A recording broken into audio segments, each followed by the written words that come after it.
കോഴിക്കോട് നഗരത്തിൽ ദുരനുഭവത്തിനിരയായതായി യുവതി. എഴുത്തുകാരിയും പൊതുപ്രവർത്തകയുമായ ആഷിഖ ഖാനത്തിനാണ് ദുരനുഭവം നേരിടേണ്ടി വന്നത്. റെയിൽവേ സ്റ്റേഷൻ പരിസരത്ത് വെച്ച് യുവാവിന്റെ ഭാഗത്തുനിന്ന് ദുരനുഭവം നേരിടേണ്ടി വരുന്നുവെന്ന് ആഷിഖ ഖാൻ സാമൂഹ്യ മാധ്യമങ്ങളിലൂടെ പങ്കുവച്ച വീഡിയോയിൽ പറയും.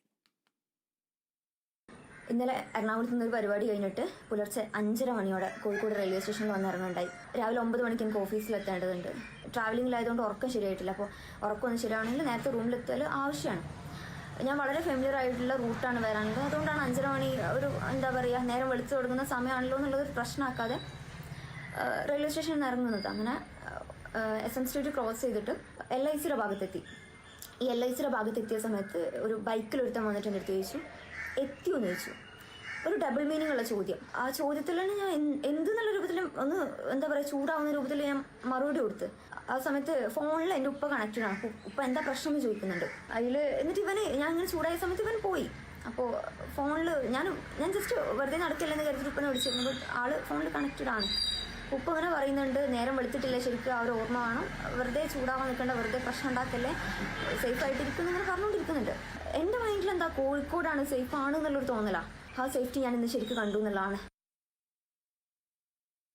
വാർത്തയുടെ കൂടുതൽ വിവരങ്ങളുമായി കോഴിക്കോട് നിന്നും റിയാസ് KM മാർച്ചിലുണ്ട്. റിയാസ്, കോഴിക്കോട് നഗരത്തിലാണ് യുവതിക്ക് നേരെ ഇത്തരത്തിലൊരു ദുരനുഭവം ഉണ്ടായിരിക്കുന്നത്. കൂടുതൽ വിവരങ്ങൾ എങ്ങനെയാണ്?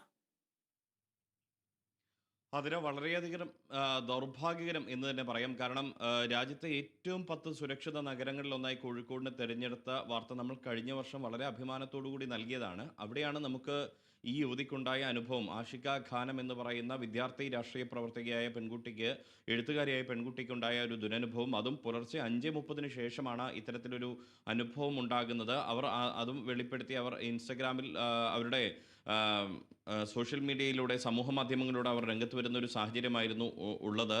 അവർ കൃത്യമായി തന്നെ അതിൽ വിശദീകരിക്കുന്നുണ്ട്. ഇന്ന് പുലർച്ചെ 5:30 എറണാകുളത്തൊരു പ്രോഗ്രാം കഴിഞ്ഞ് അവർ തിരിച്ച് നാട്ടിലേക്ക് വരുന്ന സമയത്ത് അതിൻ്റെ ഭാഗമായി കോഴിക്കോട് റെയിൽവേ സ്റ്റേഷനിൽ വന്നിറങ്ങുകയും അവർക്ക് പരിചിതമായ വഴിയിലൂടെയാണ് അവർ സഞ്ചരിക്കുന്നത്. കാരണം നേരെ മിഠായി തെരുവിൻ്റെ അവിടെ നിന്നും LICയുടെ പരിസരത്ത് എത്തിയപ്പോഴാണ് ഒരു യുവാവ് പിന്തുടർന്ന് വന്ന് അവരെ ശല്യപ്പെടുത്തുന്ന, അവരോട് അശ്ലീല സംഭാഷണം നടത്തുന്ന ഒരു സാഹചര്യം ഉണ്ടായിട്ടുള്ളത്. ഇത്തരമൊരു ദുരനുഭവം. അതിനുശേഷം അവർ അവിടെ നിന്നും മാറി നേരെ മാനാഞ്ചിറയിലേക്ക് വന്നു. മാനാഞ്ചിറയിൽ ആ സമയത്ത് ആളുകൾ വ്യായാമത്തിനായി എത്തുന്ന ഒരു സാഹചര്യമൊക്കെ ഉണ്ട്. ആളുകൾ ഉള്ള സമയത്താണ് ഇത്തരം ഒരു അനുഭവം ഉണ്ടാകുന്നത് എന്ന് പറയുന്നു. അതിനുശേഷം അവർ അവിടെ എത്തി. അവിടെ ആളുകളുള്ള പരിസരത്തേക്ക് വന്നപ്പോഴും ഈ യുവാവ് ഇവരെ പിന്തുടർന്ന് വരികയാണ്, ഈ പെൺകുട്ടിയെ പിന്തുടർന്ന് വരികയാണ്. ആ പിന്തുടർന്ന് വന്ന് അവിടെയും ഇവരെ ശല്യം ചെയ്യുന്ന ഒരു സാഹചര്യമാണ് ഉണ്ടായത്. പിന്നെയും ഇവരോട് സഭ്യമല്ലാത്ത രീതിയിൽ അസഭ്യം പറയുകയും അശ്ലീല പരാമർശങ്ങൾ നടത്തുകയും ചെയ്യുന്ന ഒരു സാഹചര്യമുണ്ടായി.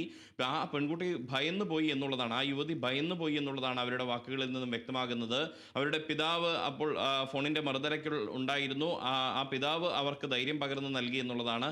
ഈ ഒരു നഗര പരിധിയിൽ തന്നെ ഇത്തരമൊരു ദുരനുഭവം, അതും പുലർക്കാലത്ത് പോലും ഉണ്ടാകുന്നു എന്നുള്ളത് പോലീസിനെ സംബന്ധിച്ച് സുരക്ഷാ വീഴ്ചയായി തന്നെ നമുക്ക് പറയേണ്ടി വരും. കാരണം പട്രോളിംഗ് സംവിധാനം ഉൾപ്പെടെ ശക്തിപ്പെടുത്തേണ്ടുന്ന ഒരു സാഹചര്യം അത് കൂടുതൽ ഉണ്ട് എന്ന് വ്യക്തമാക്കുകയാണ്. സാധാരണയായി ഇപ്പോൾ ലഹരി മാഫിയയുടെ വലിയ പിടിയിൽ അമരുന്നൊരു സാഹചര്യം നമ്മുടെ കോഴിക്കോടും പരിസരങ്ങളിലും ഉണ്ട്. അതിനെതിരെ പോലീസും ഡൻസാഫും എക്സൈസും എല്ലാം തന്നെ ചേർന്നുകൊണ്ട് പരിശോധന നടത്തുമ്പോഴാണ് ഇത്തരത്തിൽ ഒരു പെൺകുട്ടിക്ക് ഇങ്ങനെ ഒരു ആ പെൺകുട്ടിയെ പിന്തുടർന്ന് ഉപദ്രവിക്കുന്ന, അല്ലെങ്കിൽ പിന്തുടർന്ന് ഹരാസ് ചെയ്യുന്ന, വാക്കുകൾ കൊണ്ട് ഹരാസ് ചെയ്യുന്ന ഒരു സാഹചര്യം ഒരു പെൺകുട്ടിക്ക് വെളിപ്പെടുത്തേണ്ടി വന്നിരിക്കുന്നത്. ഇതിൽ അവർ നിയമ നടപടി സ്വീകരിക്കുമോ എന്നുള്ള കാര്യങ്ങളെല്ലാം തന്നെ പിന്നീട് മാത്രമേ വ്യക്തമാവുകയുള്ളൂ. നിയമ നടപടിയെക്കുറിച്ച് ആലോചിക്കുകയാണ് എന്നുള്ളതാണ് ആഷിഖയുമായി സംസാരിച്ചപ്പോൾ നമുക്ക് വ്യക്തമാകുന്നത്. അത് ഒരുപക്ഷെ അടുത്ത ദിവസം ഉണ്ടാകും എന്ന് അറിയിക്കുന്നു. അങ്ങനെയെങ്കിൽ കൃത്യമായൊരു ഇടപെടൽ ഇക്കാര്യത്തിൽ പോലീസിന്റെ ഭാഗത്തുനിന്നും ഉണ്ടാവേണ്ടതുണ്ട്. ഈ LIC പരിസരം എന്നൊക്കെ പറഞ്ഞു കഴിഞ്ഞാൽ കൃത്യമായി CCTV ദൃശ്യങ്ങളടക്കം ലഭ്യമാകുന്ന ഒരു മേഖലയാണ്. അത് പരിശോധിച്ചാൽ തന്നെ ഇവരാരാണ് പിന്തുടർന്നത്, ആ യുവാവ് ആരാണ് തുടങ്ങിയ കാര്യങ്ങളെല്ലാം തന്നെ വ്യക്തമാകും. അതിൽ കൃത്യമായൊരു നടപടി സിറ്റി പോലീസിന്റെ ഭാഗത്തുനിന്നും ഉണ്ടാകട്ടെ എന്ന് നമുക്ക് പ്രതീക്ഷിക്കാം. ഈ ഒരു ദൗർഭാഗ്യകരമായ ഒരു സംഭവം ഇത് ഒറ്റപ്പെട്ടതായി തീരട്ടെ എന്ന് മാത്രം ഈ ഘട്ടത്തിൽ നമുക്ക് പ്രത്യാശിക്കാം. ആതിര.